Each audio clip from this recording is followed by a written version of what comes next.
mukhang finish na. Ika nga, game over. Bakit kanyo? Kasi po, itong impeachment na ginagawa ho kay BP Sara, alam naman po natin, ito'y pamumulitika at panggigipit lamang sa kanya at paninira lamang po sa mga Duterte. At ito na nga, si Pangulong Duterte mismo ang magiging abogado. Kasama ho sa pumirma, mga kababayan, si Pangulong Duterte. Pero bago yan, pag-usapan po muna natin, ano ho ba itong kasong o sinampa sa Supreme Court?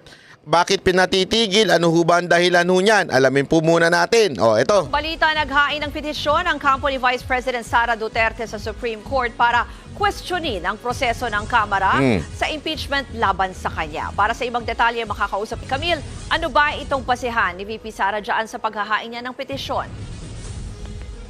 Ruth, kini-question ni Vice President Sara Duterte ang naging proseso ng impeachment laban sa kanya ng Kamara. Iginiit ng bise na nilabag ng Kamara ang saligang batas sa paghahain ng impeachment complaint dahil hindi nito agad inaksyonan ang naunang tatlong impeachment. Yon. So ito yung pinapaliwanag natin kagahapon, di ba? Na sabi ko nga sa inyo, panoorin nyo po yung aking video kahapon. Umaga ko in-upload dyan. Panoorin nyo po yan kasi nandyan yung paliwanag ni Atty. Torion at ng kanilang grupo. Ay, kasama pala ko doon. Atty. Torion at ng aming grupo na nagsampa sa Supreme Court na sinasabing ito ho ay pinatitigil dahil ito po ay mali, illegal na ginawa ng Kamara dahil hindi nga po dininig yung unang tatlong impeachment complaint. Dapat inuna muna yon at bago ho itinuloy yung pang-apat. Kaya lang ho, ang ginawa nga ho nila ay pinastrack na ho nila doon sa pang-apat tapos para hindi makuha yung unang tatlo. Mga kababayan, importante ho yan sa batas kasi hindi pwedeng sunod-sunod ang reklamo ng impeachment. Kailangan may pagitan ng 1 taon. Yung dating impeachment, dapat to dininig na kagad noong palang Disyembre. Pero pinaliban ho nila. Alam nyo naman po, eto ho, hindi, alam mo naman mga congressman natin, yung iba dyan, yung karamihan dyan, bobo. Karamihan dyan, hindi abogado. Karamihan dyan, nagmamagaling. O, yan ang totoo. Wala akong biro dyan, mga kababayan. Yan ang katotohanan. Karamihan po dyan, mga ano lang, parang napulot mo lang sa kanto. Diba? Lalong-lalo na yung mga wild. O, kaya nga ito, mga kababayan, ito rin po yung sinasabi ngayon ng abogado ho ng ni BP Sara Duterte na mali ang ginawa ninyo, hindi tama yan, kailangan yan na itigil dahil bakit yung fourth impeachment complaint na kaagad ang may violation, ika nga. Pagpos ay yung ika-4 na impeachment complaint ang kanilang ipinasa sa Senado. Sa kanyang petisyon, hiniling ni VP Sara sa Supreme Court na maglabas ng temporary restraining order at writ of preliminary injunction para pigilan ng Senado sa naisagawa ang impeachment trial sa kanya. Paglabag daw sa saligang batas ang proseso ng impeachment sa Kamara dahil isang impeachment lang ang pwedeng ihain sa impeachable official sa loob ng 1 taon. Inihain ng BC ang petisyon sa sunod ng paghain din ng petisyon ng ilang kaalyado ng mga Duterte laban sa impeachment. Ayun, sunod-sunod na. Naku, yari kayo ngayon. Pero ito, mas matindi ito. Si Digong mismo, si Pangulong Duterte mismo ang abogado.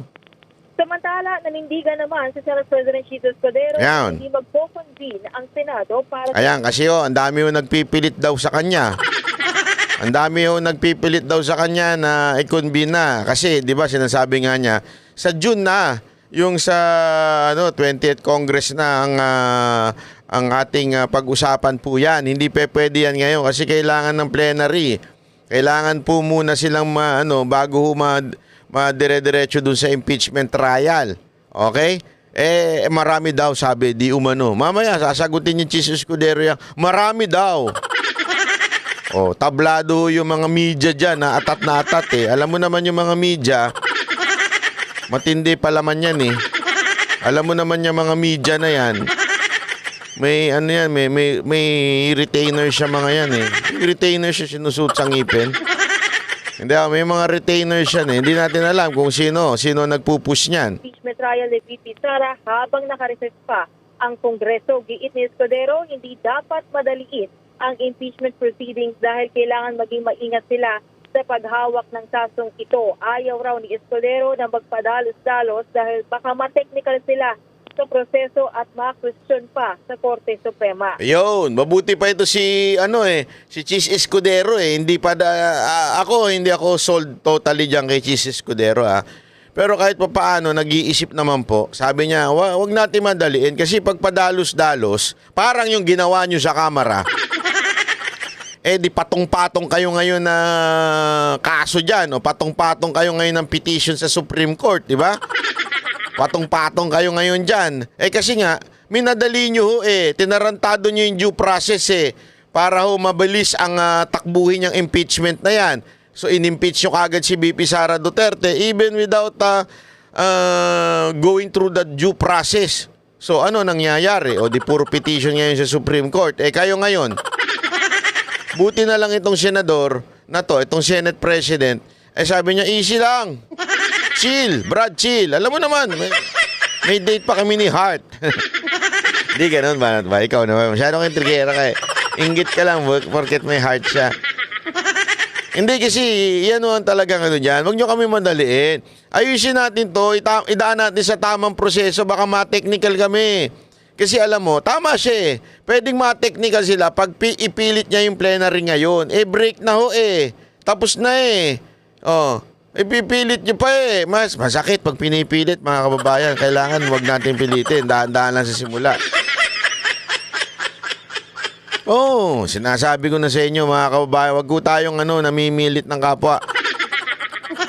Pag sabi nga, pag hindi pa hinog, wag muna nating pitasin. Ika nga, di ba? Yan yung sinasabi, simple-simple niya sa mga magsasaka natin di ba?